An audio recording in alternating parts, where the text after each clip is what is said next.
शाम का वक्त था। किशोर बाबू अपनी पत्नी नीलम जी के साथ आराम से बैठकर चाय पी रहे थे। कुछ रोज पहले ही बेटे की शादी की थी, तो घर में चहल पहल थी। अब सारे मेहमान चले गए, तो अब वो दोनों भी आराम कर रहे थे। तभी उनका बेटा संजय कमरे से बाहर आया और बोला, पापा आपसे एक बात कहूँ, बुरा तो नहीं मानेंगे?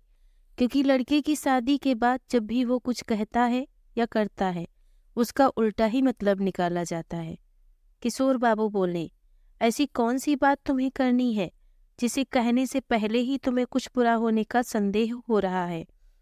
और बेटा, शादी के बाद माँ बाप बच्चों की बातों का उल्टा मतलब नहीं निकालते, बल्कि बच्चे रिश्तों को प्राथमिकता देना भूल जाते हैं और तभी से रिश्तों में गांठ लगनी शुरू हो जाती है।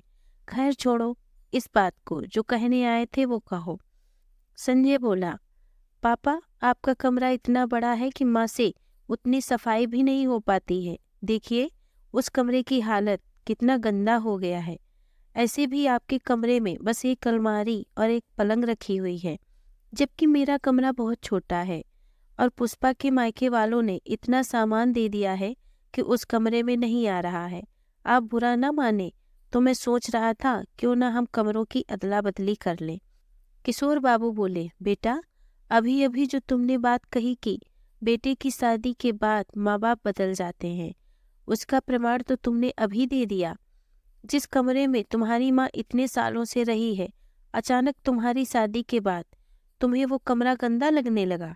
वही संजय की माँ नीलम जी बैठी थी। वो बोली, आप भी एक ऐसी बातें कर रहे हैं, हो सकता है उसे उस कमरे में दिक्कत हो रही होगी। बेटा, तुम्हारे पापा के कहने का वो मतलब नहीं है। ठीक है बेटा, मुझे कोई दिक्कत नहीं है, मैं तुम्हारे कमरे में शिफ्ट हो जाऊंगी। ऐसा करो, बहू को कहो अपना सारा सामान इसमें रखवा ले। संजय बोला, माँ आप भी हद करती हैं, वो अकेली ये सब कैसे कर पाएगी? मैं कल 2 मजदूर भेज दूंगा।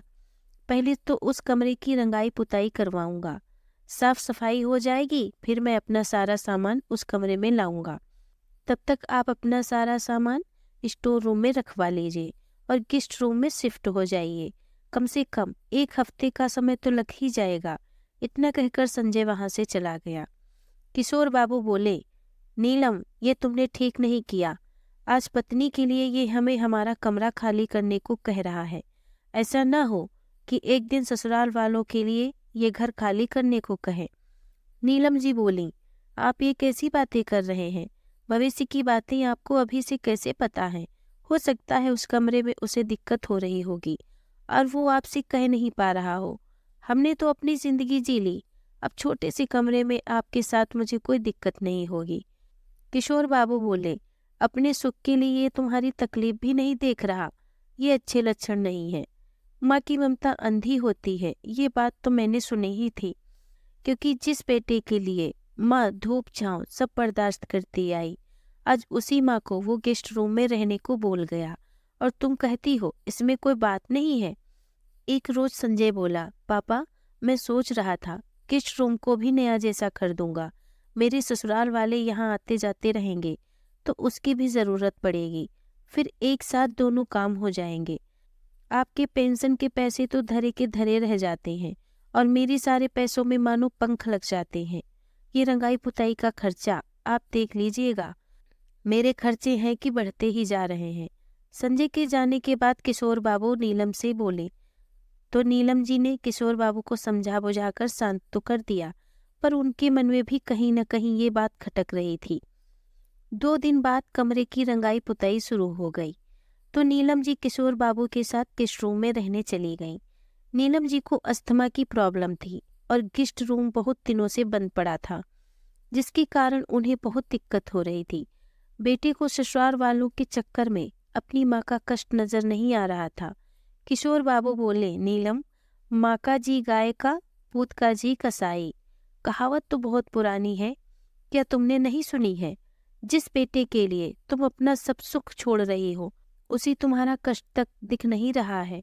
तभी उधर से पुष्पा आई और बोली, पापा जी आपका बेटा अगर आप लोगों पर खर्च करे तो बहुत अच्छा, वहीं अगर मुझ पर या मेरे मायके वालों के लिए कुछ करे तो आप लोगों को इतना बुरा क्यों लगता है? किशोर बाबू बोले, बहू अगर तुम्हारा पति अपने शौक मौज के लिए कुछ पैसे खर्च करना चाहता है तो बेझिझक करे, मैं उसे कभी हिसाब मांगने नहीं जाऊंगा। पर मैं अपने पैसे यूं ही खर्च नहीं कर सकता क्योंकि मैं कमाता नहीं हूँ। इन सब बातों की चर्चा अपने पति से करो तो बेहतर होगा। इस विषय में मैं कुछ तुमसे बात नहीं करना चाहता। इतना कहकर किशोर बाबू घर से बाहर चले गए।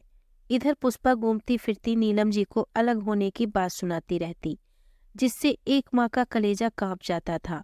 करीब 2 हफ्ते बाद नीलम जी और किशोर बाबू बेटे के कमरे में शिफ्ट हो गए। अब उन्हें उसी कमरे में अच्छा लगने लगा। एक रोज दोनों दंपत्ति हॉल में बैठकर चाय पी रहे थे और टीवी देख रहे थे, तो पुष्पा नीलम जी को बोली, मम्मी जी, क्या पापा जी के साथ कमरे में बैठ सकती हैं? मेरी कुछ सहेलियां आने वाली हैं। नीलम जी किशोर बाबू को बोली, चलिए कमरे में चलते हैं, वहीं चाय पियेंगे। किशोर बाबू ने शक की नज़र से नीलम जी को देखा तो वो बोली, अरे बहू की कुछ सहेलियां आने वाली हैं, चलिए ना, हम कमरे में बैठते हैं। इतना कहकर वो उन्हें लेकर चली गई। कई घंटों तक घर में शोर शराबा होता रहा।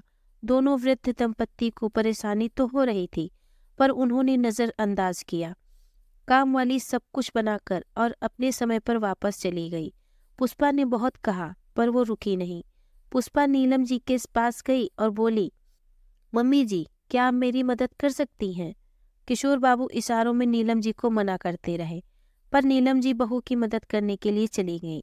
पुष्पा बोली, मम्मी जी, क्या आप इन सब के लिए चाय बना दीजिएगा? और इनके साथ किसी न किसी को तो बैठना ही होगा, तो मैं बैठ जाती हूँ। नीलम जी चाय बनाकर लाई तो पुष्पा की एक सहेली बोली, पुष्पा, तुमने अपने पति को तो अपने रंग में रंग लिया, पर इस घर को और घर वालों को भी अपडेट कर देती तो तुम्हारे स्टैंडर्ड के लगते। इतना कहकर वो सब हंसने लगी। उनके साथ पुष्पा भी हंस रही थी। ये बात नीलम जी को अच्छी नहीं लगी। धीरे धीरे समय बीतने लगा। करीब 2 साल हो गए। एक रोज दोनों बेटे के बचपन के दिनों की बातें करके मुस्कुरा रहे थे। तभी संजय आया और बोला, पापा, आपसे एक काम कहा था, अगर आप बुरा न माने तो कहूँ? किशोर बाबू बोले, बेटा, मैं बुरा मानकर भी क्या कर सकता हूँ, और अपने पिता से कहने में क्या संकोच, जो कहना चाहते हो खुलकर कहो। संजय बोला, पुष्पा की बहन की शादी तय हो गई है, लड़का इस शहर का है। नीलम जी खुश होकर बोली, अच्छा, बहू ने बताया नहीं? पुष्पा बोली, मम्मी जी, मैंने सोचा था जब सब तय हो जाएगा तब आपको खुशखबरी दूंगी। संजय बोला, माँ, लड़के वाले इसी शहर से शादी करना चाहते हैं, तो मैं सोच रहा था क्यों ना आप लोगों का 15 दिन के लिए कहीं और रहने की व्यवस्था कर देता हूँ। किशोर बाबू गुस्से में खड़े हो गए और बोले, 15 दिन के लिए हमारे रहने की व्यवस्था कहीं और कर दोगे? ये क्या कह रहे हो? अगर व्यवस्था करनी ही है तो बहू के माता पिता के रहने की व्यवस्था 15 दिन के लिए किसी होटल में कर दो। हम अपना घर छोड़कर कहीं नहीं जाएंगे। संजय बोला, आपको क्या लगता है, इतना पैसा लगाकर घर की पेंटिंग क्या आप लोगों के रहने के लिए मैंने करवाई थी? मेरे ससुराल वाले क्यों कहीं और जाकर रहेंगे जब मेरा खुद का यहाँ घर है? पुष्पा बोली, देखा, मैंने कहा था हम कहीं और रह लेते हैं, पर आपने कहा था आपके माता पिता हैं, भावनाओं को समझेंगे, क्या यही समझा? और मम्मी जी, आपने कहा, मैंने आपको पहले क्यों नहीं बताया? मुझे पता था यही होगा। संजय बोला, ठीक है, अगर आप होटल नहीं जाना चाहते हैं तो चाचा जी के पास 15 दिन के लिए चले जाइए, मैं उनसे बात कर लेता हूँ। अब बात को बढ़ाने से कोई फायदा नहीं है। पापा, मेरे लिए आप दोनों को इतना तो करना ही होगा। इतना कहकर संजय और पुष्पा वहां से चले गए।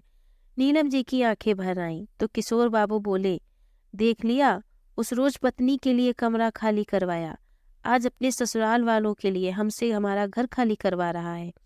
हमारा बेटा दूसरों के लिए पल पल हमें खुद से पराया कर रहा है। बस यही दिन देखना बच गया था, पर मैं भी उसका बाप हूँ। जब तक उसे सही रास्ते पर नहीं लाऊंगा, चैन से नहीं बैठूंगा। उसी रात किशोर बाबू नीलम जी को लेकर अपने भाई के घर चले गए और उन्हें सारी बात बताई। दोनों भाई मिलकर एक वकील के पास गए और उससे सलाह मशवरा किया। करीब 15 दिन बाद किशोर बाबू घर आए और बोले, मैं समाज के सामने अपने खानदान का नाम खराब नहीं करना चाहता था, इसलिए चला गया।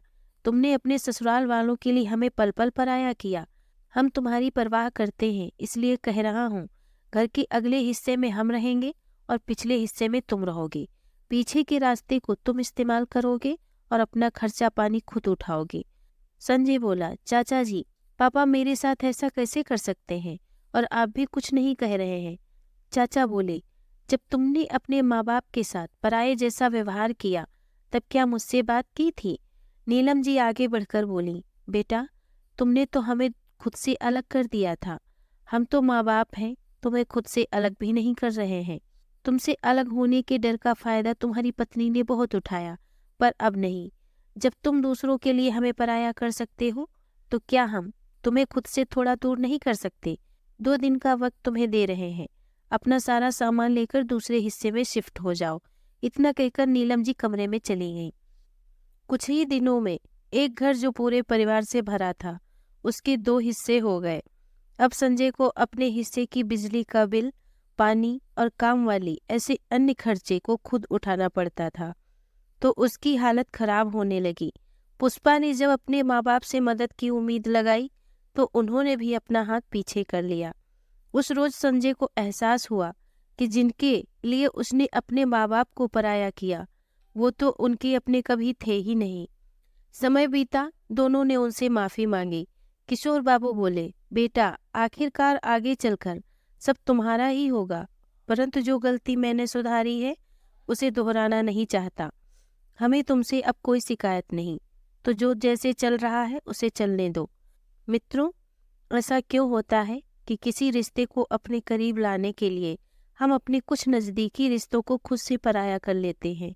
जो हमारे अपने होते हैं वो हर परिस्थिति में हमारे अपने रहते हैं। जो ज़रूरत पड़ने पर आपके करीब आए वो कभी आपके अपने नहीं होते। दोस्तों, आप सभी से निवेदन है कि मेरे चैनल को सब्सक्राइब अवश्य करें। धन्यवाद।